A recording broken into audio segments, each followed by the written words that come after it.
Gracias, Edward, por acompañarnos el día de hoy en otro miércoles de lectura crítica y shot por la evidencia. Esta es una actividad que realizamos cada miércoles en la red eh, de evidencias en salud en comunión con Evisalud. Y pues el día de hoy vamos a revisar, comentar uno de los artículos que tal vez más nos atañe como peruanos, que es el ensayo fase 3 de las vacunas de Sinopharm para COVID-19, que se publicó en la revista JAMA hace unos días. Una publicación bastante reciente. Creo que no me obedece las diapositivas, ya. Bueno, primero recordarles que esta es una actividad que hacemos cada miércoles a eso de las 9 de la noche. Digamos que el esquema es que escogemos un artículo o una guía de práctica clínica o algún documento, lo circulamos unos días antes para que todos lo puedan leer y pues armen preguntas, opiniones, comentarios. Y los miércoles pues nos reunimos tanto por Zoom como por Facebook para poder discutirlo y que cada uno pueda aportar lo que ha reflexionado al respecto, ¿no? Bueno, mi nombre es Álvaro Taipo Rondán. Hoy día contamos con la grata presencia del doctor Eduard Mesones de la Universidad San Ignacio de Loyola. Él es médico epidemiólogo y pues también ha estado ya revisando y de hecho ya ha hecho algunos comentarios preliminares por su Twitter sobre este artículo. Esto fue, bueno, la breve presentación. Y ahora sí vamos a comenzar con el estudio, ¿ok?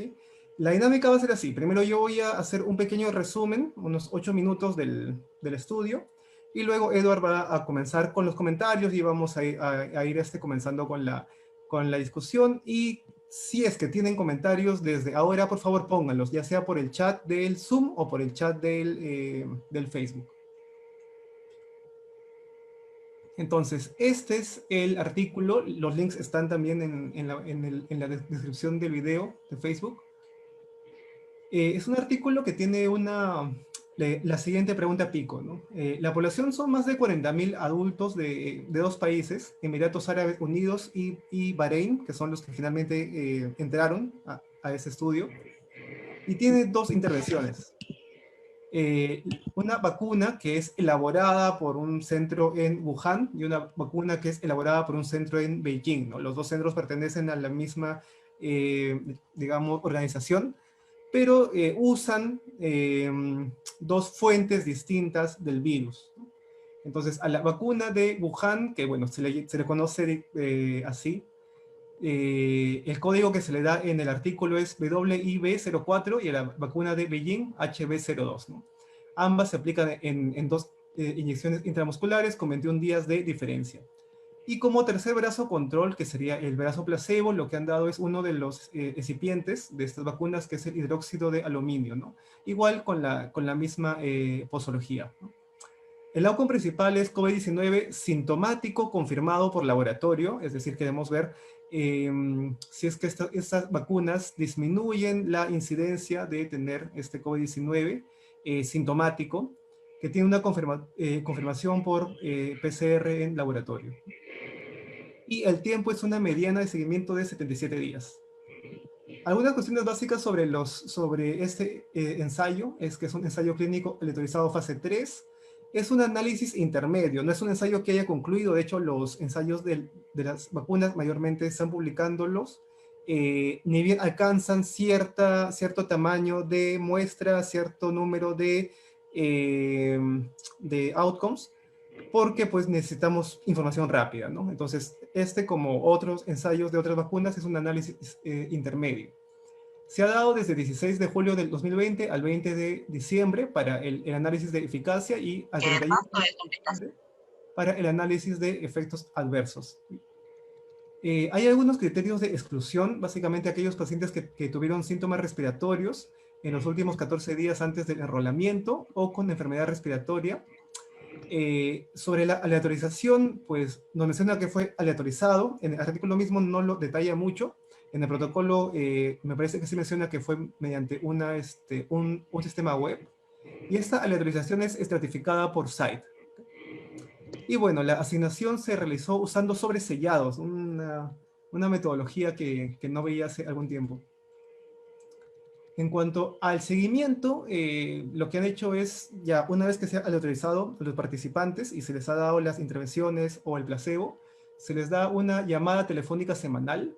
Además, se les pide que reporten si es que tienen síntomas y se busca en los hospitales centinelas, hospitales cercanos, para ver si es que algún paciente ha acudido a esos hospitales. ¿Cuándo se considera un caso sospechoso? Cuando tiene al menos dos de los siguientes síntomas.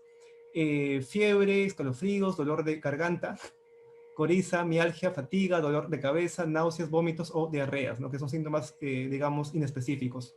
O cuando tiene al menos uno de los siguientes. Síntomas respiratorios, tos, disnea, alteración del gusto o del olfato, o evidencia radiográfica de COVID-19, ¿no? Entonces, eh, esto es importante también porque esto es un poco distinto en cada estudio, fase 3 de cada vacuna, ¿no? Algunos te piden, como al menos uno de estos síntomas, otros te piden al menos dos, otros te piden al menos tres, ¿no? Y de hecho, la eficacia también va a cambiar dependiendo de qué es lo que pidas, ¿no? ¿Y cómo es que se ha confirmado? Pues se realizan pruebas de PCR a los pacientes que tienen esta sospecha y luego pasa por dos comités. Un primer comité de dos expertos que dicen, ya, este puede ser un caso, y estos son derivados a China, donde hay un comité de 5 expertos más que confirman que sí es un caso de COVID, ¿no? Es algo un poco peculiar de ese estudio, ¿no? En cuanto a los eventos adversos, lo que se ha hecho es pedirle a los pacientes que llenen un diario durante 7 días sobre los eventos que han tenido, ¿no? En cuanto a sus resultados, pues primeramente eh, se abordaron más de 46.000 personas, de los cuales se aleatorizaron 40.000 porque se excluyeron algunos. De esos 40.000 aleatorizados, que es de donde nace realmente el estudio, pues más o menos 13.400 se van para cada uno de los brazos. Sin embargo, hay un pequeño grupo que no recibe la primera dosis y otros que se van retirando del estudio, ¿no? Y es interesante porque aquí nos ponen varios números, porque realmente luego hacen varios análisis con distintos subgrupos de población, ¿no? Eso no lo vamos a ver tanto aquí, sino en el resultado principal. En cuanto ya a los pacientes finalmente incluidos, cuando se comparan sus características, pues se ve que no hay diferencias, como era de esperar al haber aleatorizado un número tan grande de personas, ¿no? Pero sí hay cuestiones interesantes como que la edad promedio en general es de 36 años, son pacientes relativamente jóvenes. De hecho, los que son mayores de 60 años son solamente el 1.6 a 1.7%, ¿no? Por eso que cuando presentaron este dato a la OMS, pues había esta falta de información sobre los mayores de 60 años. La mayoría, casi 84%, son de sexo masculino, ¿no? Otro dato tal vez, el IMC es más o menos 27 puntos en promedio, ¿no? Y este es el resultado. Eh, el análisis primario, que es de casos sintomáticos, la incidencia de casos sintomáticos, se puede ver aquí, ¿no? ¿Cuánto es el número de casos? En el grupo ALUM, que es el de este grupo que recibió este excipiente que pasa por placebo, fueron 95 casos. Luego de este seguimiento, que ya hemos dicho que que tiene una mediana de 77 días, ¿no? En el grupo de la vacuna de Wuhan hubieron 26 casos, y en el grupo de la vacuna de Beijing hubieron 21 casos, ¿no? Con un número similar de personas evaluadas, que son más o menos 12.700 en cada grupo, ¿no? Esto nos da una eficacia para la vacuna de Wuhan, 72%, 72.8%, con un intervalo de 58 a 82%, y para la vacuna de Beijing un poco mayor, 78.1%, pero intervalo de 64.8 a 86.3. Cabe resaltar que este análisis es en un grupo de personas que ahora vamos a ver cuál es, ¿no? Para el análisis secundario, que es de casos severos, mientras que en el grupo placebo hubieron dos casos severos, en los grupos de las vacunas hubieron 0,0, ¿no? Sin embargo, este número no es tan alto como para poder dar alguna inferencia, ¿no? De hecho, esto de poner una eficacia del 100% es realmente un poquito, eh, digamos, optimista, porque realmente no podemos dar algo claro con números tan pequeños, ¿no? Y este otro análisis, en el cual han sumado los casos sintomáticos y no sintomáticos, sí nos da otros números, ¿no? Y de hecho, aquí es raro porque en los casos sintomáticos, por ejemplo, en el grupo placebo hubieran solamente 95 y en el grupo, bueno, sumando sintomáticos con no sintomáticos ya hubieron 116, ¿no? O sea, sí había una cantidad importante de casos confirmados de COVID-19, pero asintomático, ¿no? Igual por aquí, ¿no? Y para este outcome sí las eficacias son bastante menores, ¿no? 64% y 73,5%, lo cual es de esperar porque, porque las vacunas en general parecen prevenir enfermedades, sobre todo enfermedad severa, hospitalización, muerte sobre todo, y no, o sea, sí previenen, pero no tanto enfermedad sintomática, perdón, enfermedad asintomática. Y finalmente colocan este resultado, estos gráficos de incidencias acumuladas, y colocan dos. Y aquí hay algo importante porque las dos son en diferentes poblaciones, digamos. Para ambas fueron incluidos los pacientes que tuvieron al menos una visita de seguimiento y tuvieron un resultado de PCR negativo en el momento de la inscripción, del enrolamiento, ¿no? Pero en el gráfico A solamente se están mostrando los eventos a partir de los 14 días después de la segunda dosis, es decir, su tiempo cero es 14 días después de la segunda dosis, y solamente de los participantes que recibieron las dos dosis, ¿no? Entonces, ahí es donde encontramos esas eficacias de 78 y 72% para ambas vacunas. Sin embargo, en la figura B nos muestran el seguimiento después de la primera dosis, es decir, su tiempo cero es después de la primera dosis. Recordemos que arriba eran 14 días después de la segunda dosis, ¿no? Y esta figura B se da en todos los participantes que recibieron al menos una dosis. Y ahí vemos que las eficacias son bastante menores, ¿no? 50,3 de hecho para la de Wuhan y 65,5 para la de Beijing. Aquí tenemos en grande la A, la figura A, y aquí la figura B con estas incidencias menores, ¿no? De hecho, como los tiempos son diferentes, pues esta figura A comenzaría 14 días después de la segunda dosis, que será 21 días después de la primera dosis, ¿no? O sea, este tiempo cero sería como como el día 35 de esta gráfica que sí comienza en la primera dosis, ¿no? Sería más o menos por acá, ¿no? Entonces, esta primera parte sí parece que tuvo diferencias como para disminuir la eficacia calculada. Y pues finalmente también nos colocan los títulos de anticuerpos, tanto al inicio como 14 días después de la segunda dosis para cada una de las vacunas y para el placebo. Para el placebo, pues de 2,4 a 2,7 no aumenta casi nada. Para la vacuna de Wuhan, de 2,3 aumenta a 94, y para la de Beijing, de 2,3 aumenta a 156, ¿no? Lo cual también refuerza esta idea que la vacuna de Beijing parece ser más efectiva. En cuanto a los eventos adversos, pues la mayoría son leves, ¿no? Aquí hay una cuestión en la que comparan los eventos de las dos vacunas con la del placebo, pero ya nos damos cuenta que este placebo no es un placebo, ¿no? Y de hecho es un excipiente, por lo cual es posible que también tenga eventos adversos per se, ¿no? Sin embargo, eso ya lo iremos a discutir luego. Y por último, la conclusión del estudio, ¿cuál es? En este análisis intermedio preespecificado de un ensayo clínico aleatorizado, el tratamiento de adultos con cualquiera de las dos vacunas inactivadas contra SARS-CoV-2 de Sinopharm, ¿no?, redujo significativamente el riesgo de COVID-19 sintomático. Los eventos adversos graves fueron poco frecuentes y la recopilación de datos para el análisis final está pendiente porque obviamente este es un análisis intermedio. ¿Okay? Bueno, ese ha sido un resumen de lo que nos muestra este artículo. Y ahora pues pasamos a la parte, ¿qué significan estos resultados? ¿Cuáles son sus sesgos y qué podemos sacar en limpio, ¿no? Y para eso pues te damos pase. ¿Qué tal?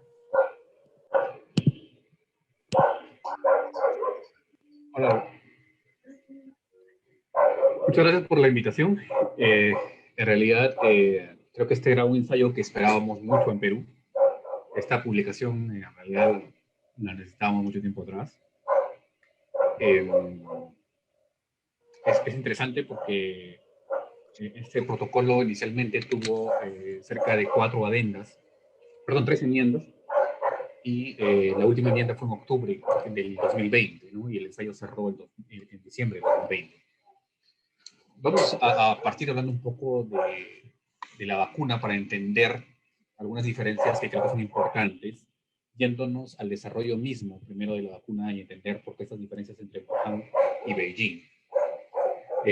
No, ambos son institutos serológicos que en realidad tienen gran inversión del gobierno chino. Son institutos serológicos de la ciudad de Wuhan y el instituto serológico de la ciudad de Beijing, que es una asociación público-privada con Sinopharm, que también tiene componente del gobierno chino, desarrollaron sus vacunas. De hecho, el desarrollo de las vacunas está publicado en Cell, y también los estudios fase 1, fase 2 están publicados también en Lancet. Y ahí hay un punto que me llamó la atención a mí en particular, era de que el proceso del desarrollo de la vacuna era distinto. Más allá de que mucha gente al ver Beijing cree que es una cepa o vamos, una variante de Beijing, en realidad no es así. La diferencia del nombre va porque la vacuna fue desarrollada por un instituto u otro, pero con técnicas de inactivación un poquito diferentes. Entonces, de hecho, Wuhan tomó la variante de un hospital de Wuhan, esta variante inicial o el linaje inicial, y Beijing también tomó el linaje inicial de 2 ciudades cercanas a Wuhan y otra más cercana a Wuhan. Entonces, ellos vieron que el linaje podría producir una mejor respuesta. Entonces, este es el primer mito de que mucha gente dice, no, pero es que como se hizo en Beijing es otra cosa. No, es donde se hizo. Es como si la epidemia nuestra fuera en Piura y tenemos un instituto en Piura y aparte hay un instituto en Lima. Las muestras salieron de acá, pero el procedimiento es diferente. El tema que vieron las personas, y de hecho los investigadores cuando reportan el estudio inicialmente en Lancet, es que encontraron, bueno, la vacuna de Wuhan tiene una doble inactivación, a diferencia de la de Beijing, que tiene una sola inactivación. Entonces, lo que vieron era que sí, la respuesta por ahí inmunológica inicial en los estudios fase 1 era superior en Beijing y un poquito menos en Wuhan. Entonces, el tema es que la misma compañía tenía que hacer el estudio para los 3 brazos. Entonces, tú tienes 2 opciones. Y esto no se ha visto en otras vacunas en COVID-19, cuando menos. Es bien, haces un ensayo en el cual comparas placebo, en este caso aluminio, con la vacuna de Beijing, y ese es otro ensayo donde comparas placebo con la vacuna de Wuhan. O haces los 3. Pero si lo haces los 3, ya entra un concepto que en ensayo clínico se denomina comparación múltiple, y que implica la penalización del análisis. Entonces, esto te lleva a varias cosas. Y además, el cálculo de la eficacia, en este caso, también tiene que ser penalizado por este efecto de tener más de un brazo. ¿No? Esto es importante de tomarlo en cuenta cuando vayamos a hacer el análisis, ¿no? Otro punto que hay que considerar de este ensayo es que es un estudio fase 3, es parte de los 3 ensayos fase 3 que tenía Sinopharm registrados. Este es el fase 3 registrado en 4 países, todos de Medio Oriente, pero hay otro que ya conocemos mucho en Perú, que es el que está con Cayetano, y otro en Argentina, pero todavía no tenemos los resultados de ahí. El tema, nuevamente vamos a ver, es que este linaje que se tomó fue de los primeros que hubieron en la epidemia, y en la primera ola y en China.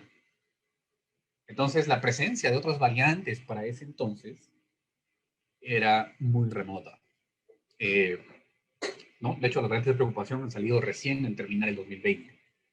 Entonces, ese punto es importante de tomar en cuenta. ¿Para qué? Para mencionar que podrían haber diferencias con otros contextos como Latinoamérica, donde fue más bien la última parte de la primera ola, ¿no? O inicio de la segunda ola, ¿no? Porque recuerden que la epidemia más o menos ha tenido esta distribución. Asia, Europa, América Latina, ¿no? Y por ahí Asia pasó también a Oceanía. Pero este es el proceso de movilización de la epidemia. Entonces estamos frente a una vacuna que tiene dos características importantes. Primero, que el insumo biológico, o sea, el virus, es de los primeros que hubieron. Y segundo, que es una vacuna inactivada. Y las vacunas inactivadas, de hecho, son de las más seguras que hay y las que más se usan, ¿no? En buen tiempo lo tenemos en el esquema de inmunizaciones de Perú y cualquier esquema de inmunizaciones que hay. Se usan en gestantes, en general. En esencia, ¿qué es? Es que el virus le quitas la posibilidad de producir una enfermedad. Es como que, aunque el término no es correcto, es como que mataras el virus, lo inactivas, ¿no? Porque el virus está activado o inactivado. Pero tiene la particularidad de que por lo general requiere refuerzos, porque tú estás poniendo la superficie del virus, pero no con la actividad como para que le llame la atención el sistema inmunológico y pueda generar una respuesta, porque no lo ve tan agresivo. Esto lleva a que se pruebe hasta una tercera dosis en los estudios de fase 1, ¿no?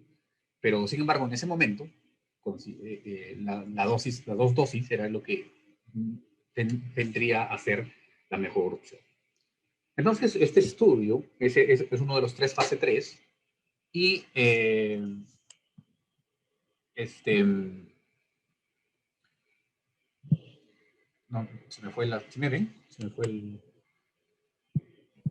Ya. Sí, ahora se escucha bien. Ya.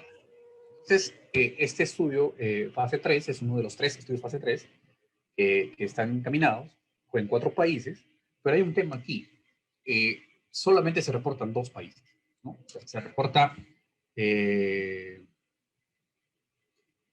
debido a qué? A que hubieron algunos problemas también en la recolección de los datos y en dos de estos países de Medio Oriente.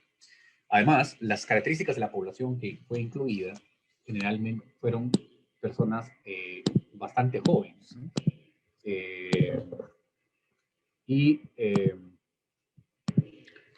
y además con una gran cantidad de personas del sexo masculino y con la caída ya de la ola dentro de este país. Es por eso que la cantidad de eventos que se tienen en general son bastante pequeños en relación a los eventos que pudimos haber tenido en Lima al medio de una segunda ola. Entonces, el primer punto que voy a tratar aquí, ya propiamente del estudio, es la posibilidad de ver cierto sesgo de selección por solo reportar a dos países frente a reportar a los 4. Aquí, y cómo es que esto se diferencia con lo que pasó en Perú, ¿no? Cuando reportan solamente este informe de Willax, mal analizado realmente, que se reporta una parte del ensayo, también una forma parcial del ensayo, pero además interino, que es igual que esto, que es un análisis interino. Pero en el caso de esto, la asignación aleatoria consideraba el factor país. O sea, yo podría coger solamente Egipto, podría coger solamente Bahrein y podría analizar dentro de él. ¿Por qué? Porque la asignación aleatoria estaba considerando el efecto de la... de este país, ¿no? Entonces yo podría hacer análisis dentro de cada uno. Entonces no incorporaría un tema de sesgo, pero bueno, quizás sí menos validez externa, pero no tanto como en Perú, que no sabemos realmente si es que tenías la asignación aleatoria balanceada por si era San Marcos o era Cayetano. Entonces, claro, muchos han dicho, no, pero es que esto también es un análisis parcial y es un análisis interino. Bueno, partamos de algo, como tú lo mencionaste, Álvaro. Los análisis interinos se han dado para Pfizer, se han dado para todos. Se han dado para Gamaleya, para todos. ¿Por qué? Porque es el análisis inicial que se planteó, especificado. No es, y los ensayos siguen en curso todavía. Entonces, partamos de que sí, es un análisis interino, es un análisis parcial, sí, pero que no tiene problemas de selection bias porque está considerando el efecto que tiene el país, ¿no? Entonces, ese punto yo creo que sí es relevante de tomarlo en cuenta. Otro punto, y que nos llama un poco la atención, es el tema de...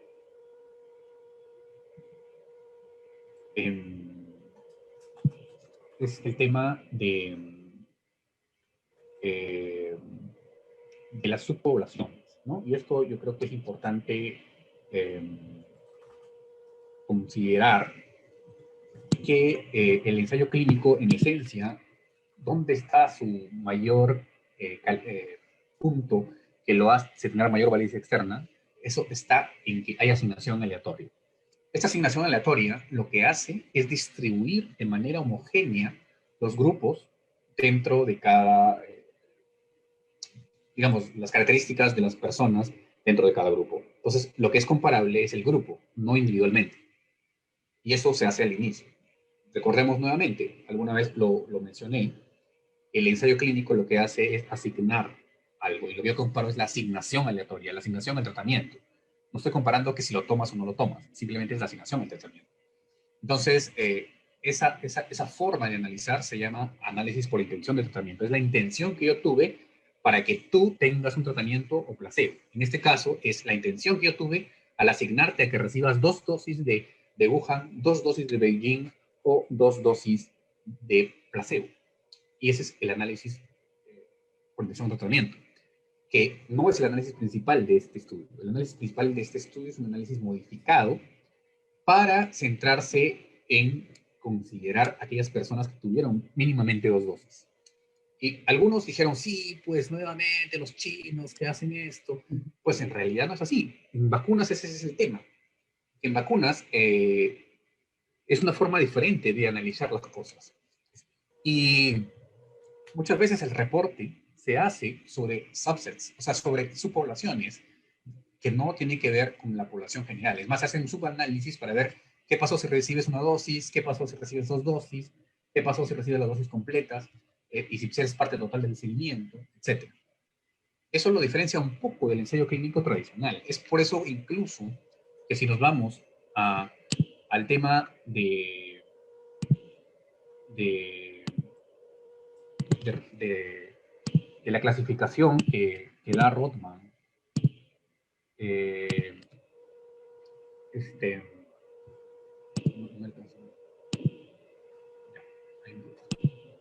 entonces, si nos vamos a la clasificación que da Rothman, él diferencia claramente lo que es un ensayo clínico, entre comillas, en vacunas, y un ensayo clínico propiamente un ensayo clínico. Porque él dice que las características de los ensayos clínicos por lo general son personas enfermas, en las cuales hay incluso hasta temas éticos de dar o no dar alguna cosa. En cambio, en vacunas es más un field trial o un ensayo de campo, puesto que la mayoría de personas, o la mayoría de este tipo de estudios, es sobre personas sanas. Y por lo tanto, el análisis que tiene que tener va a seguir un diferente perfil ético e incluso permite estos análisis por subset en mayor medida que lo que pueda tener un ensayo tradicional. Pero además, otro punto, y que me gustaría siempre aclarar, es que los ensayos en vacunas necesitan muchísimo más muestra que un ensayo, por ejemplo, para ver un tratamiento de una enfermedad, debido a que la probabilidad de desarrollar el evento tiende a ser muy baja. Entonces las muestras que necesito son mayores. Y aquí hay otro tema, para hablar justamente de los subsets, de las subpoblaciones dentro del ensayo de Sinopharm, es que cuando tú ves eficacia en vacunas, tienes por un lado la eficacia clínica, que es específicamente la eficacia en la enfermedad, síntomas, etcétera, y por otro lado la eficacia inmunológica, que es la evaluación de 2 cosas, de la media geométrica de títulos de anticuerpos y de la seroconversión en los pacientes, en las personas, perdón. Entonces, por lo general, logísticamente es difícil hacerle a 40.000, a 30.000 personas todas las pruebas para hacer la eficacia inmunológica. Entonces, por lo general se hace un subset, que es una selección aleatoria, para poder hacer esta situación. Aquí hay un punto importante que lo presenta Álvaro. Ustedes notan aquí hay unas curvas de Nelson-Allen, hay que diferenciarlas un poco de las de Kaplan-Meier, en la cual se ve En el primer lado, en la población A, lo que observamos es justamente la subpopulación 1, que es una población modificada, que corresponde a quienes recibieron 2 dosis y tuvieron un seguimiento. Entonces, cuando las personas reciben 2 dosis, lo que se encuentra es que la vacuna de, de Beijing tiene el famoso 78,1% de eficacia, con un intervalo de confianza entre 64,8 y 86,3. Y la de Wuhan también está por ahí, aunque los intervalos de confianza, pues, por ahí tienden a ser un poquito más hacia abajo igual, ¿no? Pero ¿qué pasa cuando analizamos la intención de tratamiento? ¿Qué pasa cuando analizamos la asignación? O sea, el hecho de que yo creí que tú deberías haber recibido esta vacuna, pero no quiere decir que todos fueron incluidos. Si ustedes se dan cuenta, finalmente, de los 13.000 y tantos, quienes realmente recibieron 2 dosis fueron 12.737, 12.743 y 12.726. Pero cuando vemos el full análisis o el intention to treat análisis, aquí sí hay un tema de mucha diferencia, o de diferencia importante, ¿entre quién? Entre la vacuna de, de Wuhan, la vacuna de Beijing y el placebo. Y de hecho, si ustedes ven cómo avanzan los días después de la primera dosis, miren cómo está el análisis. Si ustedes ven arriba, dice días después de la dosis 14.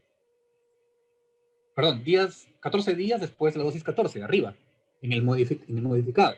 Entonces, yo el seguimiento y el cálculo de la densidad de la incidencia va a partir del día 14, después de la segunda dosis.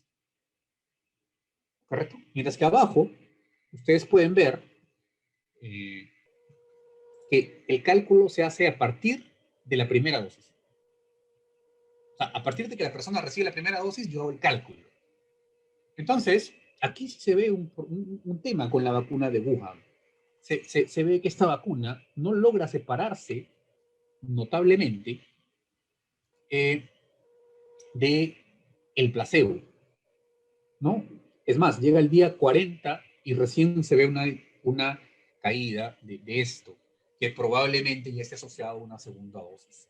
Mientras que la vacuna de Beijing, ya desde la primera dosis, el día 20 más o menos, se empieza a separar de la curva de aluminio y de Wuhan. Entonces, ¿esto qué habla? De que probablemente con la vacuna de Beijing ya haya una protección para la enfermedad desde la primera dosis. En cambio, en Wuhan, no. Probablemente desde la segunda dosis haya una diferencia, pero no llega a ser en la magnitud que tiene la vacuna de Beijing. Y aquí hay un tema, ¿por qué no se presenta la OMS? Es un tema aparte, pero vean el intervalo de confianza de la vacuna de Wuhan aquí. Ese intervalo de confianza tiene 33,6 a 62,7. Y justo pasa el 50,3 que pide la OMS, ¿no? Entonces, por ahí podría explicar algunas cosas de lo que ha ocurrido en Perú. No tenemos, lamentablemente ya pasaron las 8 semanas, no tenemos aún lo publicado por Cayetano Heredia, pero esto nos muestra eso. Y también nos muestra por qué Sinopharm quizás aplicó a OMS solamente la vacuna de Beijing. Porque el perfil que tiene sí es un poco diferente en relación a la vacuna Wuhan. Ahora, algunas personas en Twitter preguntaron, ¿pero qué quiere decir? ¿Que no me protege? No, no estamos diciendo que no te protege. Estamos diciendo que es menos protectora que la vacuna de Beijing. Y recordemos, este análisis es en Medio Oriente. Nuevamente, el proceso de producción de la vacuna o desarrollo de la vacuna ha sido distinta entre Wuhan y Beijing. De hecho, las publicaciones están ahí. Tuve que consultar a algunos amigos inmunólogos. Y el hecho de haberle puesto la segunda inactivación parece que tendría algún efecto. Álvaro, ¿tienes la parte de eficacia inmunológica, por favor? Sí. La tabla. Ahí está. Ahí está. Nuevamente, si ustedes ven aquí, vamos a ver algo. Nuevamente, la eficacia clínica, ¿cómo se define? Es desenlace clínico. Y este desenlace clínico primario, el desenlace clínico primario de la mayoría de todas las vacunas, de todos los ensayos clínicos de las vacunas, es enfermedad COVID, independientemente de de si es leve, moderada o severa. Lo que se quiere ver aquí es que no tengas enfermedad COVID, o sea, infección con síntomas. Pero cuando vemos eficacia inmunológica, hay dos marcadores principales. La media geométrica de títulos de anticuerpos, ¿no? Que es justamente acá, ¿no? Y la, la tasa de seroconversión. Entonces, uno puede ver aquí, después de la primera dosis, cómo es la respuesta, y luego, después de los 12 días después de la segunda dosis, cómo es la respuesta. Y noten la diferencia. La media geométrica de títulos de anticuerpos es muy superior en el caso de la vacuna de Beijing, es 156, va de 149 a 162, mientras que la vacuna de Wuhan, si bien hay mayor respuesta que el placebo, esta es menor que la respuesta inmunológica, bueno, que la respuesta de media títulos de anticuerpos de la vacuna de Beijing, ¿no? Tiene 94.5 de 89 a 99, sin intersección de intervalos de confianza. E incluso cuando se hace la comparación, este ratio de la media geométrica es comparar esto frente a placebo, lo que se observa es que la vacuna de Beijing tiene 68.7 con un intervalo de confianza que no incluye a la vacuna de Wuhan. Entonces, inmunológicamente, bajo esta cuestión de eficacia inmunológica, se ve que hay una mejor performance de la vacuna de Beijing que de la vacuna de Wuhan. Ahora, si nos vamos al análisis ya de cuántos se lo convirtieron, que ese es otro tema, porque yo defino el punto de corte para decir cuántos se lo convierten, ahí sí no hay diferencias, ¿no? Quizás por ahí, ¿por qué? Porque hay un punto 1 que intersecta los intervalos, pero en general lo que se ve es que el 100% de las personas con la vacuna de Beijing se lo convirtieron, mientras que en placebo solo fue el 2.3. Entonces, lo que nos dice el ensayo en general, a pesar de las limitaciones que hemos expuesto, es que para estos dos países, con asignación aleatoria, lo que muestra es que sí hay un efecto de la reducción relativa de COVID-19 debido a la tabla 1, la tabla 2 creo que está ahí. La anterior, ahí. O sea, debido a Beijing y a Wuhan, ¿no? Que es la parte del análisis primario, donde incluyen casos sintomáticos incidentes, ¿no? Y recuerden que esto es un análisis por una subpoblación que fue la que tomó las dos dosis. Entonces, ahí se ve el valor de 78.1 y 72.8, con la referencia que está aquí, ¿no? Esta es la incidencia, la densidad de incidencia por 1000 personas año. Ahora, cuando ellos quieren ver casos severos, ahí hay un problema que no la pueden calcular. No la pueden calcular porque tienes 0 casos en el grupo Wuhan y 0 casos en el grupo Beijing. Y tienes 2 casos solamente en el grupo aluminio. Entonces, ese cálculo del 100%, como lo menciona Álvaro, en realidad es una cuestión como que hay que verlo con pinzas. Pero igual esto ocurre en la vacuna de Pfizer para adolescentes, ¿no? La vacuna de Pfizer para adolescentes también te dice, no tenemos 100% de eficacia, pero tienen 0 casos en el brazo de Pfizer, y de hecho su muestra es 1000 sujetos. Sin embargo, fue aprobado por la FDA y también por la EMA. Pero ahí hay otra cosa más, ¿no? Ahí no estás hablando de un nuevo estudio para ver si la vacuna funciona, sino que estás viendo si en una nueva población podría funcionar diferente que en otra. Entonces ahí hay un criterio incluso de no inferioridad, mientras que aquí lo que estás mostrando es superioridad frente a placebo. Entonces el enfoque del análisis es un poquito diferente. Y por otro lado, ellos hacen un análisis post-hoc que mezclan tanto los casos asintomáticos como no asintomáticos, que ahí hay un tema que nuevamente pueden ver que la vacuna de Wuhan incluye el 50% que dice la OMS que no debería por ahí estar. En cambio, la vacuna de Beijing sí tiene 60.6 a 82.2. Esto es con casos asintomáticos y con casos sintomáticos. El gran tema de los casos asintomáticos es que depende mucho de la política que has tenido para diagnosticar. O sea, y más aún en este caso es muy complicado. ¿Por qué? Porque puede haber sesgo de selección. ¿En qué sentido? En que muchos de los seguimientos ha sido por teléfono o por otras vías. Entonces, si tú tenías un síntoma, llamabas y te conformaban el caso y pasaba a un comité ad hoc para definir si tenías COVID o no. En cambio, el caso sintomático depende mucho de la periodicidad que se tuvo para poder sacarte la PCR. Entonces, por ahí como que este análisis no va. Este análisis que hizo el biólogo Bustamante en Willax, no tomó ninguno de estos dos, tomó solo la fracción del post-análisis para Perú.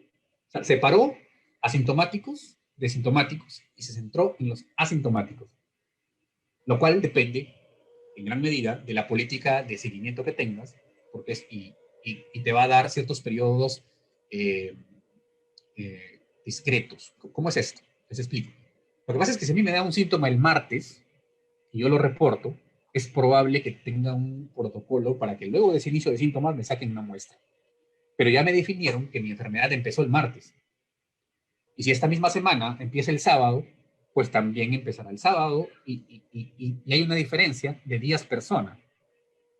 Porque el martes tengo, digamos, frente al sábado, tengo 4 días persona más. A favor de que tenga, perdón, menos. A que si tenga el sábado, que tendría 4 días persona más de riesgo.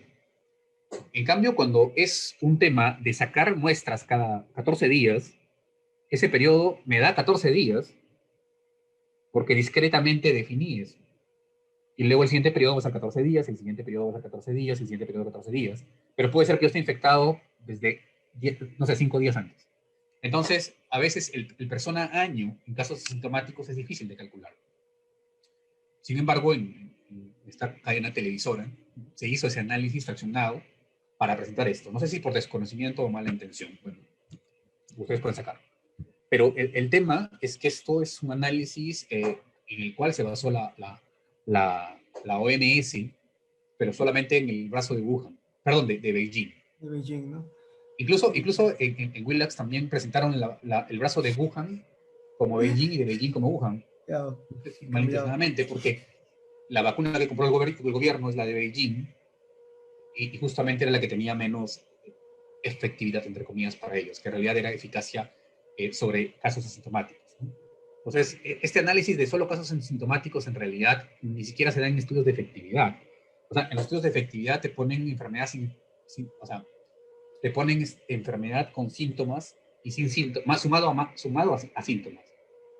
Porque no puedes sacarlo aparte. O sea, no puedes dejar a los infectados asintomáticos sin considerar que hay infectados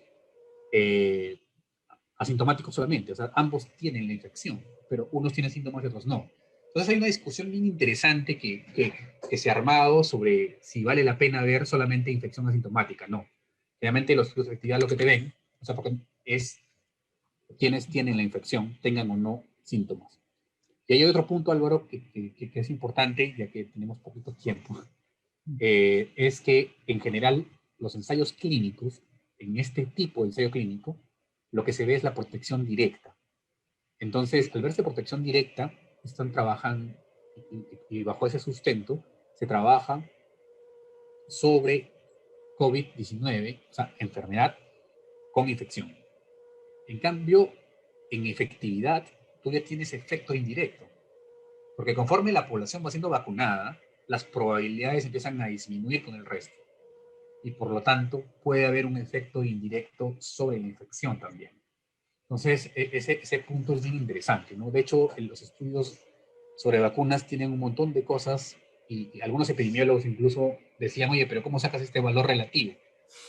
Porque es que en realidad si lo pones en valor absoluto son pequeñísimo el efecto.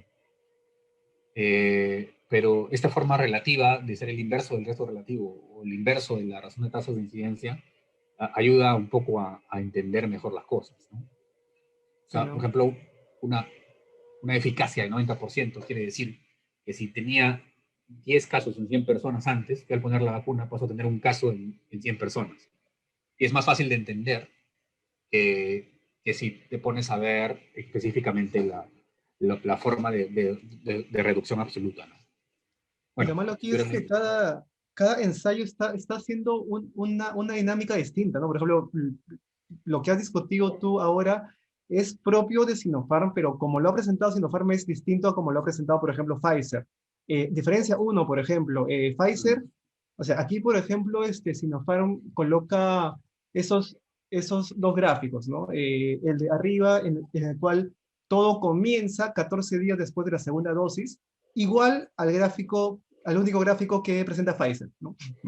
En el de No, abajo lo hacen desde Pfizer la... lo pone 7 días. Ah, ya, siete, pero post Sí, segunda dosis, ¿no? o segunda dosis. Claro, en cambio, este gráfico, el de abajo, nos habla desde la primera dosis. Sí, Decir, aquí ya ha habido algunos contagios, algunas cosas, ¿no? sí, Entonces, claro. si uno ve el de arriba y el de abajo, básicamente la gran diferencia es que en el de abajo hay unos 35 días más para atrás, ¿no? Que son esos Ujú. 35 días desde la primera dosis hasta la segunda y 14 días después de la segunda, ¿no? Entonces, vemos que en estos 35 días ya pasaron cosas, hubieron contagios, ¿no? Entonces, si es que luego de los 35 días hacemos borrón y cuenta nueva, como hacen todos los ensayos de las vacunas más o menos, bueno, 30 o un poco menos tal vez, por ejemplo, esta línea de lo que es la vacuna de Beijing hubiera subido para estar a la altura de las otras dos, ¿no? Y es más o menos lo que vemos en este otro gráfico, Sí, ¿no? Suben ese las es dos y se hacen súper un sesgo de iguales. selección realmente, ¿no? El Claro, tema es que va a depender de cómo lo uses tú en el programa de vacunación. O sea, ese es otro tema, ¿no? O sea, esta es la vacuna. Lo otro es el programa de vacunación. O sea, tú como programa de vacunación, tú quieres que la población que vayas a vacunar no haga la enfermedad, ¿verdad? Entonces, pero tienes que explicarle que antes de la segunda dosis hay más probabilidad de que la haga. Y eso no se le está diciendo. claro, claro, claro. Por Entonces, eso, sí. varias gente dice no. Entonces, el análisis que mucha gente está teniendo de programas de vacunación es a partir de que te ponen la primera dosis. O sea, ¿eres parte del vacunado o no vacunado? Y luego hacen un subanálisis para la segunda dosis. Pero hay un sesgo de selección ahí y por ahí Claro. va mucho de la discusión, ¿no? Por eso es que aquí cuando tú pones, no incluyes el sesgo, quiere decir que aquella persona que recibe Wuhan desde la primera dosis tiene menos posibilidad de estar protegido que Beijing. Y por ahí Claro, puede sí, ser sí, que se esté dando el asunto. pero Pero, este sin embargo, sesgo, entre son desenlaces comillas, que deberían considerarse, ¿no? claro, este sesgo está compartido por los otros ensayos de vacunas, ¿no? Y hay otra cuestión también interesante que aquí, por ejemplo, Lo tienen, hacen, lo tienen claro, claro, en el análisis suplementario, no está en el claro, principal. ahí hacen los Aquí me llamó otros. la atención porque le pidieron a Sinopharm, probablemente el revisor, que lo ponga en el artículo Sí, principal. Mientras sí, sí, que, es como que se clavaron el cuchillo ellos mismos, ¿no? no, probablemente sea un revisor, porque quienes hacen los análisis de vacunas saben qué cosas tienen que reportarse. Claro, pero por ejemplo, Pfizer, Johnson, No lo han puesto. no lo han puesto. No, Se han quedado con el mejor análisis, ¿no? Esa eficacia del 95% no, de... pero lo que pasa es que el subset de Pfizer sí lo tiene. Claro, Es, está luego, pero ¿no? Pero no en el nadie ve el análisis material total. suplementario. Tal vez algunos que nos ponemos a molestar por ahí, pero nadie lo ve. Pero si ves Gamaleya calcula su eficacia en función a odds ratio y Ah, nadie le ya. ha dicho nada.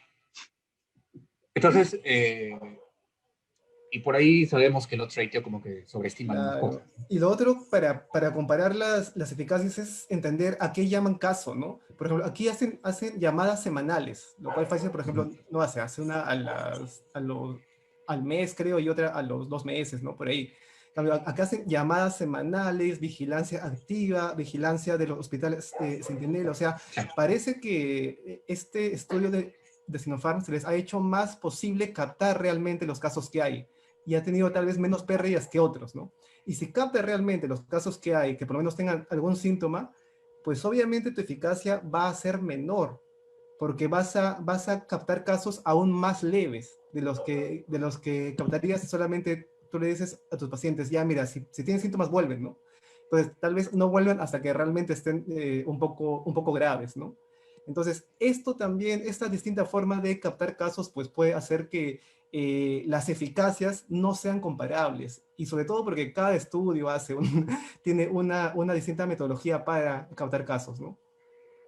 Sí, es que la definición de caso cambia todo. Y como te digo, también cambia la definición de eficacia. Entonces no puedes hacer, en este caso, no podrías hacer, por ejemplo, metaanálisis ni nada, ¿no? La heterogeneidad metodológica y clínica es tremenda. Tú le puedes meter al software las cosas que quieras, pero no. De hecho, hasta Moderna y Pfizer ven diferente algunas cosas. Entonces, ha habido mucha libertad de definir las cosas incluso las estrategias de análisis. Y si uno se mete ya más al detalle y ve las enmiendas, también se llama la atención de cómo es que Pfizer ha tenido diseño también como varias enmiendas y su estrategia de análisis también cambió poco a poco. Entonces, ahí va varias cosas que hay que Claro. tomar en cuenta, ¿no? O lo que hace Johnson, ¿no? Que es decir, por lo menos dos síntomas, no uno, sino dos, o hasta tres, creo, ¿no? O sea, si yo quiero que mi vacuna tenga una eficacia muy alta, ¿qué hago? Lo Cambio. mido 14 días después de la segunda dosis, les pido tres síntomas para recién decir que es algo positivo y mi eficacia va a ser artificialmente alta, ¿no? Pero si lo mido desde la primera dosis y le pido solamente un síntoma y le Va a ser estoy dos. llamando a cada rato para ver si es que tuvo ese síntoma, pues mi eficacia se va a diluir, ¿no? No, en el caso de Johnson es particular porque ellos iniciaron con 60.000 casi y luego sacaron una parte del grupo para que pueda ser de dos dosis. O sea, el estudio inicial de una dosis, que era inicialmente el autorizado, finalmente sacaron un subgrupo para pasarlo a dos dosis. Uh -huh. Porque tenían la N suficiente para hacer esa estimación. Entonces, hay mucho juego estadístico atrás y no lo podemos dudar. Pero eso no implica que las vacunas no funcionen, sino que vende mucho este tema de tengo tanto de eficacia o tengo tanto de eficacia o tengo tanto de eficacia Sí, ¿no? Yo estoy eficacia, acostumbrado a esas cuando la eficacia comparaciones en de realidad es números. un tema relativo, Mm. es un tema bien relativo y encima se acompaña de un intervalo de confianza.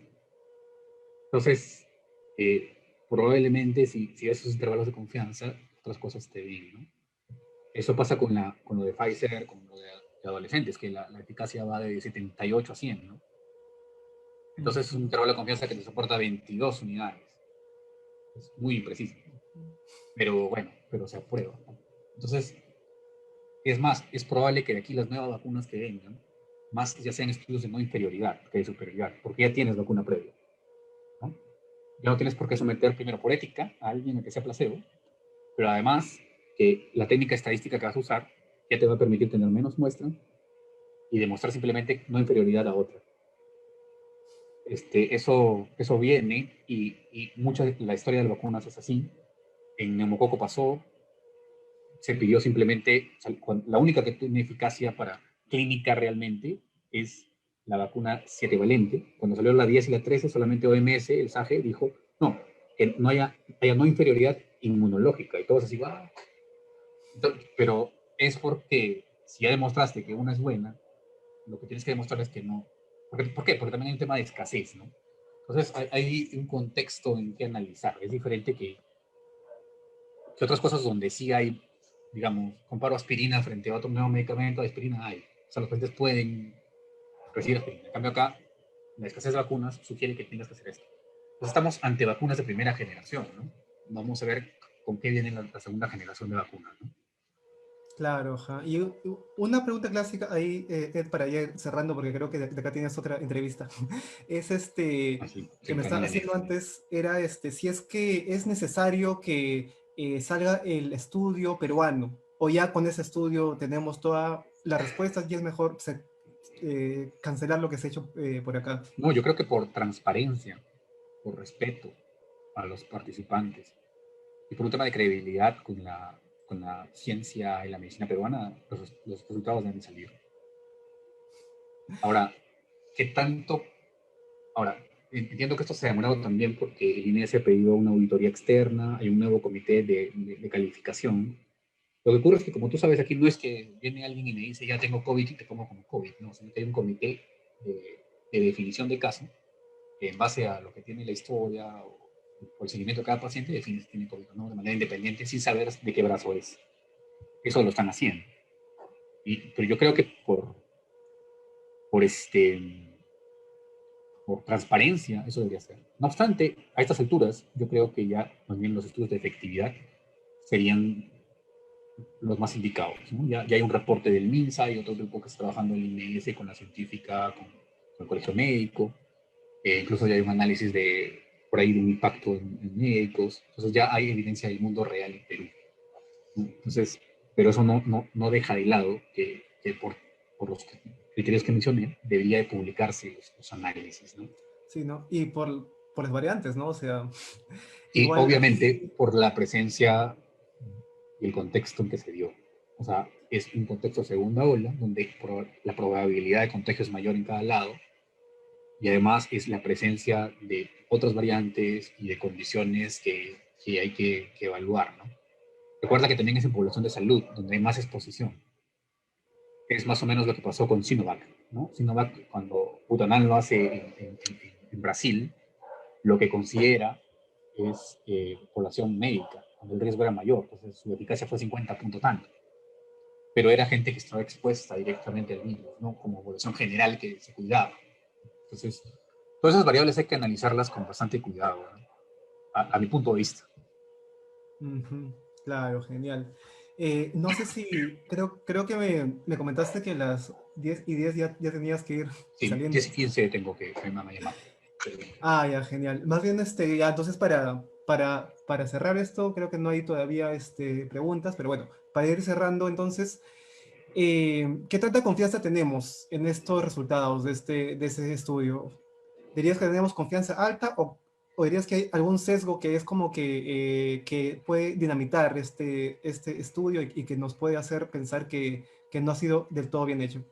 No, yo creo que no lo digo yo, lo dice SAGE y lo dice el comité de expertos GREAT que ha hecho SAGE, ¿no? La confianza en este estudio en particular es alta. Pero para el brazo de Beijing, recordemos, ¿no? Ahora, yo quizás hubiese hecho por ahí algunos análisis considerando la comparación múltiple, pero bueno, eh, me llama la atención por ahí eso, ¿no? Pero en general está bastante desarrollado y han sido bastante sinceros en su análisis, o sea, en el sentido de poner de la first dose, o sea, de la primera dosis. Eso es muy poco frecuente en el Sí, sí, artículo sí. en particular, ¿no? Y ahí claramente, si tú ves la primera dosis, Wuhan tiene 33% de eficacia en alguna parte, ¿no? Sí, sí, Ahora, yo estaba gratamente sorprendido por esa transparencia, ¿no? De ponerlo desde la primera dosis, cosa que los otros, como dices, lo meten en suplementarios, lo esconden por ahí, ¿no? Pero como tú dices, puede que haya sido por algún revisor que que les haya exigido eso, ¿no? no, Pero claro, igual, genial. es un artículo chino publicado en la revista de la Asociación Médica en Estados Unidos. En La China. revisión por pares debe de haber sido, pero así ¿No? atroz. Entonces, hay varias cosas que no es que estamos presuponiendo, ¿no? Pero valdría la pena tomar en cuenta de que por ahí ha sido, pero igual, no hay ensayo clínico perfecto tampoco. Eh, Sí, pues. y ellos hacen un montón de subpoblaciones, ¿no? Bueno, María, muchas gracias Genial, por Ed. la Sí, invitación. sí, no te quitamos más tiempo, más bien. Muchísimas gracias, Ed. Espero que se haya entendido un poco. Igual Un que tema se que, queda por ahí para que lo vayan viendo varias veces. un tema que Gracias, Ed. me apasiona mucho, la verdad. Cuídate. Gracias, nos vemos. Cuídate, gracias, Ed. Entonces, hemos tenido a Edward Besones hoy día. Igual si hay alguna pregunta por ahí, todavía tenemos un par de minutos para ir respondiendo. Solamente un comentario que sí quería dar yo era reforzar esto de que no tiene sentido comparar eficacias de estudios tan distintos, ¿no? Estudios que comienzan, no sé, desde la primera semana o 2 semanas después de segunda dosis, estudios que llaman cada semana a los pacientes para ver si es que han tenido síntomas, versus estudios como Pfizer, que le dice, ah, ya tú acércate cuando tengas síntomas, ¿no? Van a tener eficacias distintas, aunque sea la misma vacuna en la misma población, si las metodologías son distintas, ¿no? Entonces, podemos decir que una vacuna es mejor que otra, puntualmente. Podríamos decir, por ejemplo, que Pfizer tiene 95% de eficacia y Beijing, Sinopharm Beijing tiene 78.1%, ¿no? Podemos decir que una es mejor que la otra, pues no, porque una vez más, ¿no? Son estudios hechos con diferentes metodologías, incluso con diferentes variantes, ¿no? Pfizer se hizo cuando recién estaba cayendo el pico de la primera ola, ¿no? O sea, todavía no había muchas variantes, ¿no? Estas se hizo ya una vez que cayó este pico y estaba comenzando la segunda ola, ¿no? Potencialmente otras variantes, ¿no? Etcétera, ¿no? Entonces, eh, por ahí hay que tener en cuenta que la lectura no es solamente comparar números, sino entender qué hay detrás de esto, ¿no? Y que bueno, esto de que, oye, entonces necesitamos vacunarnos antes con un refuerzo si tenemos Sinopharm o lo otro, también hay que esperar un poco, ¿no? Porque por ahora hay bastante presión también de las industrias por decir, oye, necesitas otra dosis más.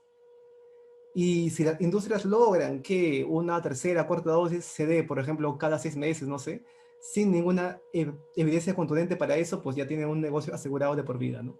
Entonces hay que tener cuidado, hay que esperar los estudios longitudinales para ver cuándo es que se necesita un refuerzo, si es que se necesita un refuerzo, ¿no? Potencialmente sí, ¿no? No lo sabemos muy bien, pero hay que tener los estudios para poder aclarar eso. Por ahí estaban preguntando si, entonces, ya bueno, entonces la pregunta que todos nos hacemos, ¿no? ¿Podemos confiar en la vacuna Sinopharm? Ok, tenemos ese ensayo, fase 3 publicado en una excelente revista. Es un ensayo con ciertas diferencias con relación a los otros ensayos. De hecho, cada ensayo es un poco distinto, ¿no? Que sin embargo pareciera ser un poco más transparente que los otros. Eso es interesante, ¿no? Su metodología parecía un poquito más cuidadosa en eso de llamar a los pacientes y ello. Y encuentra una eficacia del 78.1% luego de 2 semanas después de la segunda dosis, ¿no? Entonces, sí, de que va a reducir casos, sí. Potencialmente, reducción de casos severos o de muertes, ningún ensayo lo ha evaluado, pero se está viendo en los estudios de efectividad lo obvio, ¿no? Si estás reduciendo casos, también vas a reducir con aún más probabilidad casos severos y muertes, ¿no? Entonces sí, obviamente lo que sabemos hasta ahora, y como Edward mismo dijo, el SAGE de la OMS, que es este grupo de expertos que se ha reunido para evaluar cada una de las vacunas, pues coinciden en que sí, tenemos una alta certeza de que sí funciona esta vacuna y que obviamente va a reducir lo que más queremos, ¿no? Casos, muertes y hospitalización. Pero ninguna vacuna los va a reducir al 100%, así que igual hay que seguir cuidándonos, ¿no? Por ahí teníamos un par de preguntas más. Edison preguntaba cuál fue el criterio para usar excipientes. Supongo que en el grupo placebo, ¿no? Y aquí hay una cuestión interesante, porque mucho se ha criticado de este estudio, que como el grupo placebo usó un excipiente, dióxido de aluminio, si no me equivoco, cuando uno ve los efectos adversos, se puede concluir que el grupo placebo tiene similares efectos adversos a los otros dos grupos, ¿no? Entonces ahí uno dice, ah, ok, entonces esos efectos no son por la vacuna, ¿no? Pero ojo, al grupo placebo también le estás dando uno de los excipientes de la vacuna. Cosa que no hizo, por ejemplo, Pfizer y otras vacunas, que lo que hicieron es darle al grupo placebo una solución salina, que ya sabemos que casi no tiene una reactogenicidad, ¿no? Entonces, ¿por qué es que ellos usaron no una solución salina, sino este hidróxido de aluminio? No lo justifican tanto en el paper. Potencialmente hayan pensado que si le daban una solución salina iba a ser muy fácil romper el ciego, tal vez, ¿no? Tal vez han tomado esa precaución extra, ¿no? Pero lamentablemente eso ha hecho que esta evaluación de eventos adversos no se puede hacer contra un placebo tan inerte, ¿no? Como los otros estudios, ¿no? Y eso también hace que esta parte no pueda ser tan comparable junto a los otros estudios. Y Pirina preguntaba si la vacuna de Sinopharm logra disminuir la transmisión del virus. De hecho, no hay muchos estudios sobre transmisión. Hace poco se publicó uno de Finlandia, o de Suiza, Finlandia creo. Eh, de hecho, está como un preprint, salió la semana pasada, en el cual lo que hacen es ver las parejas o los convivientes o los esposos de las personas que sí se han vacunado, ¿no? O sea, ven personas vacunadas que han tenido, que están conviviendo con alguien que no está vacunado, versus el otro grupo de personas no vacunadas, igual, ¿no? Conviviendo con alguien que no está vacunado, ¿no? Y se vio que sí había una protección en transmisión, ¿no? O sea, que incluso si tenían el virus, pues no lo transmitían tanto. Sin embargo, esa eficacia para transmisión, que la vieron para las vacunas ARN mensajero, Pfizer y Moderna, era relativamente baja, creo que era entre 40 y 60%. Pero sin embargo, sí, es algo esperable, por lo que hemos visto, ¿no? Hay una activación del sistema inmune que hace que obviamente el cuerpo pelee más contra el virus, entonces es menos probable que el virus salga. Entonces es esperable que el resto de vacunas también tengan esta protección para transmisión del virus. Por ahí mencionaba, fijarse en la producción de anticuerpos es una buena medida de estimar la inmunidad, protección frente a COVID-19. Hay empresas que ofrecen esos análisis como una forma definitiva de saber si uno está inmunizado. Ah, ya. Sí, la estafa esta de vamos a ver anticuerpos neutralizantes para, para definir si es que la vacuna está funcionando, entre comillas, ¿no? No, no es una forma efectiva, no es una forma que uno tiene para medir que esté pasando algo, pero puedes tener los anticuerpos neutralizantes altos por cualquier otro motivo, o puede que luego de la vacuna no hayan aumentado tanto, pero igual, o sea, tienes tú la protección celular y humoral suficiente para que luego puedas combatir el virus, ¿no? Entonces, no hay todavía una lógica directa, ¿no? Se necesitan en todo caso más estudios para definir si es que esto va a ser un buen indicador de protección futura.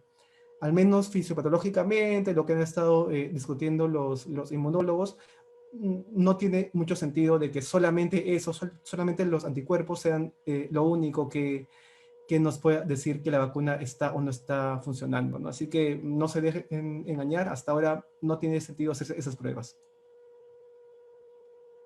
Lo otro que preguntaban era sobre vacunación a gestantes. Ese estudio no ha evaluado gestantes y es una de las limitaciones que menciona. Y esto es importante porque la mayoría de otros estudios, Pfizer y otros, tampoco lo han hecho, ¿no? Sin embargo, se están vacunando gestantes. Y ahí hacen un balance, ¿no? Mencionando que hoy, por fisiopatología, las gestantes tal vez tengan un poquito más de eventos adversos, pero sabemos que si le da COVID a una gestante, su pronóstico es bastante peor que si se lo diera a una persona que no está gestando, ¿no? Entonces, en ese trade-off, pues la mayoría de las agencias que toman decisiones, como CDC, han recomendado que igual, aunque no esté probado en gestantes, como parte de los ensayos clínicos, al haberse ya inoculado varias gestantes y al haber visto que no está causando aparentemente efectos adversos graves esta vacunación en gestantes, pues se debería brindar a gestantes, ¿no? Pero igual, ¿no? Es una cuestión de ir viendo cada caso, porque hay gestantes y hay gestantes, ¿no? En todo caso, tendría que ser una decisión más personalizada. Aquí en Perú también me parece que se ha abierto esa puerta totalmente para que las gestantes que lo deseen se puedan vacunar, ¿no? Sobre todo si están en población de riesgo, que son los que se están vacunando ahora. ¿Qué más preguntaban? Entonces, ¿una dosis de refuerzo de la vacuna de Beijing no sería necesario? No lo sabemos, no sabemos si las de Sinopharm o las de Pfizer u otras van a necesitar dosis de refuerzo o cada cuánto tiempo lo van a necesitar. Eso es algo que vamos a ir viendo con los estudios de efectividad, con los seguimientos, ¿no? Tenemos ya, no sé, supongamos que vamos a poder seguir unas 50.000 personas vacunadas, aunque vemos que casi no hay contagios durante varios meses, pero tal vez al sexto mes o a los 2 años o a los 5 años comience otra vez estas personas vacunadas a contagiarse. Entonces más o menos por ahí tiene lógico o es lógico que pueda requerir un refuerzo. Por ahí preguntaban, ¿qué vacunas tienen estudios de efectividad? Las que se están usando masivamente ya están saliendo estudios de efectividad, ¿no? Recordemos que hay esta diferencia entre estudios de eficacia y efectividad. Los de eficacia para vacunas son estos ensayos fase 3, ¿no? Que todas las que se están usando masivamente tienen ensayos fase 3, ¿no? Por eso se están usando masivamente. Los de efectividad son aquellos estudios que se hacen ya cuando uno las está aplicando masivamente y ven si es que estas personas que están recibiendo la vacuna se están contagiando, ¿no? Comenzaron con las de ARN mensajero, que tienen estudios de efectividad bastante bonitos en Israel y en Estados Unidos, eh, pero falta todavía para la gran mayoría, ¿no? Acá en Perú, el Instituto Nacional de Salud tenía pensado hacer esos estudios de efectividad, ojalá que lo esté haciendo. Presumo que sí, ¿no? Solo que a veces no hay, mm, no están comentando mucho esas cosas, ¿no? Pero sí tenía entendido que estaban planeando hacerlos. Porque aquí lo que necesitamos es estudios de efectividad para entender bien, ya con las variantes nuestras, bien, cuál es la efectividad de la vacuna de Pfizer, Oxford y otras que están llegando, ¿no? Porque puede que, no sé, una de esas vacunas sea muy, muy buena o haya sido muy buena en la primera ola, cuando se hizo el estudio de eficacia. Pero que ahora, ante la variante, por ejemplo, peruano-chilena, esta C37, no lo sea tanto, ¿no? Marra, salud. Eh, Luego preguntaban sobre complicaciones con el bebé, ¿no? O sea, si es que una persona se vacuna con Pfizer y otra con Sinopharm hace un mes, con las dos dosis completas y desean tener hijos. Eh, si bien no hay muchos estudios al respecto, igual CDC se muestra, digamos, receptivo, ¿no? Dice, ok, no es que se deba evitar quedar gestando durante la vacunación, ¿no?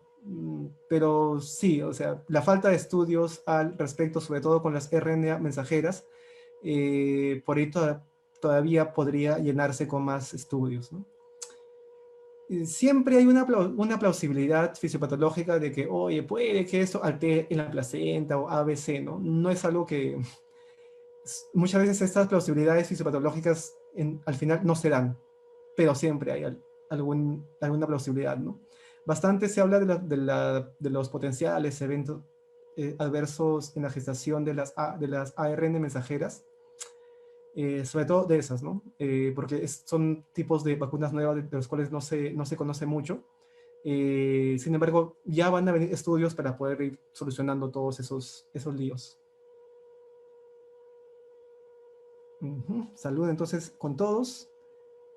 Y lo último que mencionaban por aquí era, en el ensayo Sinopharm en Perú, a los pacientes de Wuhan les van a poner las dos dosis adicionales de Beijing, ¿no? Considerando ese estudio, estarían bien protegidos. Eh, y lo que pasa es que este estudio, vamos a ver acá, lo que nos dice finalmente es que cuando ya, nos dice dos cosas. Primero, en cuanto a la titulación de anticuerpos, definitivamente la vacuna de Beijing logra una titulación más alta que la de Wuhan, ¿no? Entonces, ok, pareciera que es mejor. En cuanto a la parte clínica, cuando hace el análisis, digamos, final, que es el análisis desde 2 semanas después de la segunda dosis, pareciera que no hay mucha diferencia. Pero cuando hace el análisis desde la primera dosis, ahí sí se nota una diferencia más grande. Es decir, pareciera que esta menor eficacia de la vacuna de Wuhan se da entre la primera dosis y 2 semanas después de la segunda dosis. O sea, en ese lapso, si te has puesto una de Wuhan, pues es como si no te hubieras puesto nada, ¿no? Vean aquí la línea negra y la línea Wuhan están bastante similares, ¿no? Pero sí, en ese lapso te pusiste una de Beijing, ahí sí tu riesgo parece ser menor, ¿no? Pero una vez que ya estás 2 semanas después de la segunda dosis, igual pareciera que ambas son similares con un poco de beneficio de la de Beijing, ¿no?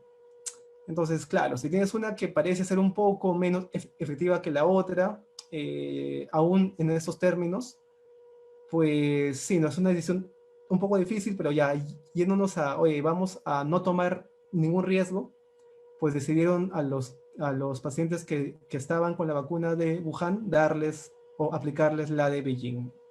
Entonces, sí, parece algo que dentro de un ensayo y con esta prerrogativa de no maleficencia con los voluntarios, ¿no? Parece algo bastante lógico. Bueno, creo que nos hemos pasado también bastante del tiempo. Realmente muchas gracias por la paciencia, por las preguntas. Si tienen aún más dudas, pueden ir luego ahí dejándolas y ya fácil luego las vamos contestando por los comentarios del Facebook. ¿Ok? Y pues eso sería todo por el día de hoy. Muchas gracias. Salud con todos. No hemos tenido mucho tiempo para brindar, pero si están por ahí con su botellita, pues salud, ¿no?